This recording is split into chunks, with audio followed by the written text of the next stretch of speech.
Hello, welcome back. It is almost the end of the school year. I do homeschool all year round, but we usually take a week off that first week of summer, and then our summer schedule is pretty light. So we are wrapping up a lot of things in May. Are you still homeschooling in May? I know some of us get a little trunky in May, so go back and listen to the episode where I talk about burnout if you need a little bit of refresher. But a lot of times at the end of the school year, I like to spend some time reflecting how the past year worked. What went really well? What do I want to keep doing? What didn't go very well, right? Maybe some things I need to adjust and adapt our schedule. Something that's like, hey, we learned the hard way. This way does not work, right? Is there anything you want to keep? Anything you want to throw out? All those things. This next year, our school is actually getting a big change, and I'm going to do a full episode about that in the summer. And so, big change is always exciting and a little bit scary and all the things. So, I'm excited to talk more about that later. But anyway, maybe you are reflecting about your school year too.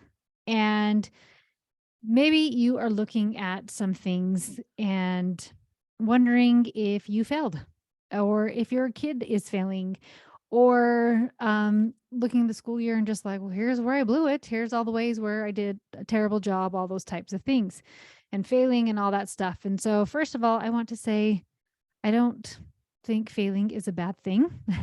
I think failure is where we actually learn. Probably some of our best lessons are from our biggest failures. But I know a lot of people have a lot of fears around failure. And like these bad things are going to happen if I fail. And it made me think of this message my friend sent with me about a month ago, about what if our worst fears actually come true. And this is from my friend Susan, and I would like to read this. This is her message. So when it says it's actually Susan speaking, not me. I have been thinking about how sometimes our greatest fears actually come true.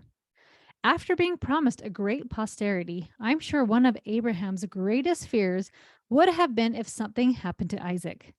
Then he was commanded to sacrifice his son himself. When Jacob was working those 7 years to be able to marry Rachel, I'm sure one of his worst fears would have been that he wouldn't be able to marry her. Then he woke up in the morning after his wedding and realized he hadn't married Rachel, but Leah instead. So once again, Susan, when I was little, my dad was sick, and my greatest fear was that he would die. He did die in a car accident when I was 16. And yet, at the end of it all, when the worst thing imaginable was reality, Abraham, Jacob, and I all walked away from our experiences knowing that there is a God in heaven who is stronger than my greatest fear, stronger than the worst thing that could happen to me. I still have fears. There are still things that I can't imagine being able to survive. And yet, I have this knowing in my very soul that if I am called to go through something more horrible than I can imagine, I will not be left to survive it on my own. God did not abandon Abraham or Jacob. He has not abandoned me, and the scriptures are filled with promises that he won't. Wherefore, I am in your midst, and I am the good shepherd, and the stone of Israel. He that builds upon this rock shall never fail. Rather than being protected from all my problems, I feel sheltered in my problems so I can come through them. The miracle is that I am still breathing, and the sun is still rising and setting each day. And there is nothing stronger than my God. He is not only bringing me through my days, but is also filling them with joy and beauty. In the midst of the troubles and the fears, I truly stand all amazed. Isn't that beautiful? Just thinking about that, what if your worst fears actually came true? And Susan's did. Her absolute worst fear did come true.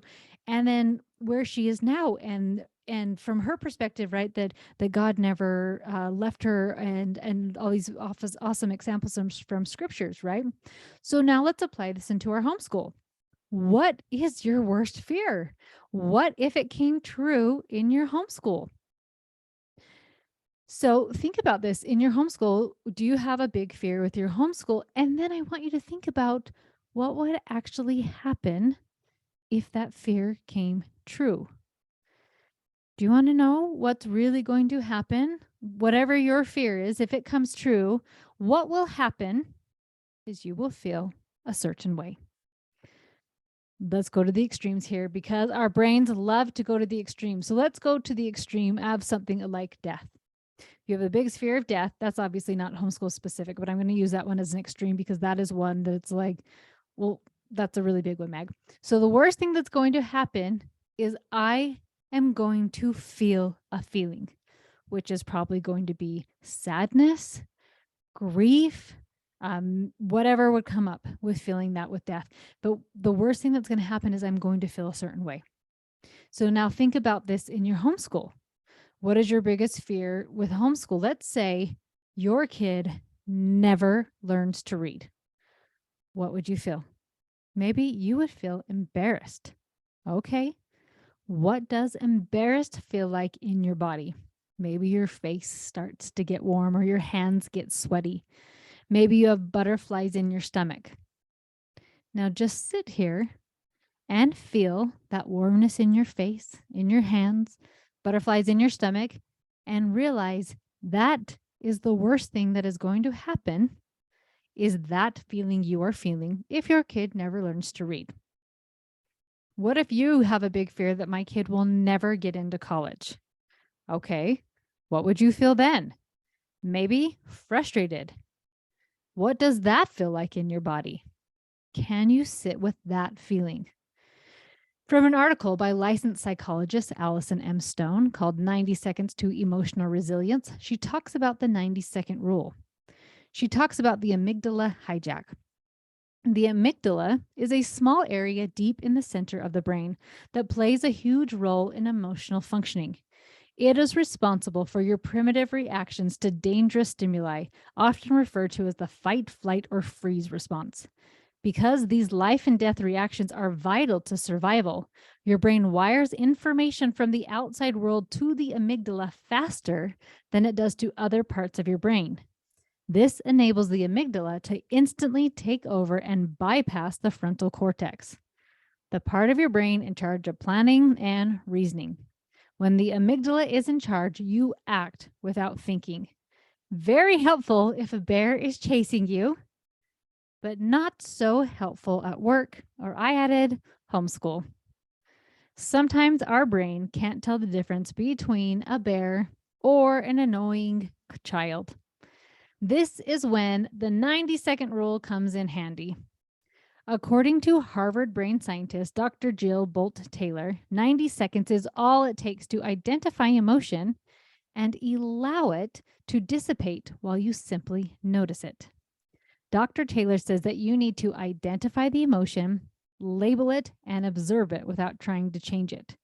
And I would like to add that with that observing part, really just sitting with that emotion and feeling it, right? So if you identify the emotion, I love saying like, oh, this is grief. This is sadness. This is embarrassment. This is fear. This is scared. This is guilt. This is shame, right? Labeling it and then observe it, just noticing it through your body and just sitting there with it. And what Dr. Bolt, oh, I said her last name right, Dr. Taylor talks about too, is that as you do this, your body wants to go back to homeostasis. And so it will only sit with these negative emotions for so long, but you have to sit with them instead of fighting it back and forth. And when we stand into that emotion and just allow it to run its course, it eventually just leaves. Now, it doesn't mean that it doesn't come back. But what happens is you get to the point where you become more resilient and you are able to feel it and it doesn't have to shut you down. You don't really have to concentrate like, okay, this is sadness, this is grief. I can feel all these things, right? And really think about it. But instead it's like, oh, hello. Hi, anxiety. Welcome back. Like I can feel you and we're actually okay. But like, thank you for trying to warn me, right? And just it's such a powerful tool to be able to utilize so that fear is not running the show, especially in your homeschool. Like, I don't dare let go of this program because My kid might insert biggest fear. I don't dare unschool because even though I really feel like that's the right thing for my family, because insert greatest fear. When you realize the worst thing that really is going to happen is the way that you feel, you can then do the things that you feel called to do, or even you have a desire to do, even if they don't work, because the worst thing that's going to happen is a feeling. And when we are get to this place where we can sit with it, like, okay, I can sit with this, have a phone, have a timer or something, like 90 seconds, let's do this. It cannot actually hurt you to feel this. It's literally your brain putting chemicals into your body to create a sensation. And when you label it like that, of like, oh, this is just my brain warning me, thinking that this is a problem. Okay, we're just going to sit with it. And you start getting better and better about feeling it. You then can start feeling more confident to doing the things you want to do in your homeschool, instead of having fear make decisions in your homeschool, because fear makes terrible decisions, right? Super great if you are truly trying to escape from a bear. Then that is when fear is fantastic to truly keep you safe. But when it is a fear of, what if I'm just not doing a very good job? What if I'm the worst? What if I'm really not smart enough? The worst thing you're going to feel is that feeling. So I want to challenge you to maybe reflect on this last year and thinking about, did fear play a role in some of the decisions we made? Maybe you made a kid finish a workbook that they hated because you had a fear that if we don't, you'll get behind. Or if we don't, you are going to learn that you can just quit whatever you want. And then there was like a lot of fighting and a lot of contention. What if it was just okay to throw that curriculum out? What if it was okay to skip some pages? What if it's okay to do something different? Because the worst thing you're going to feel is a feeling. So why not create the homeschool it is that you want? So as you reflect on this year, look and see, did fear make any of my decisions? As you are thinking about school for the summertime or planning for the next year, all those types of things, are you making those decisions from fear? I want to highly challenge you to let those things go, to face those fears and have the courage to do the school the way you want to do it. Because the worst thing that's going to happen is you will feel a feeling. And if you feel a feeling, you know you can sit with it and feel it, label it, all the things, and eventually that feeling will go away. Friends, as we wrap up this school year, reflect on how things went. And as we go into the summer and you are creating the schedule you want, I want to challenge you so much to try to not make those decisions from fear, but from courage, from confidence, and believing in yourself that you can create the homeschool it is that you want. Love you so much. Talk to you next week.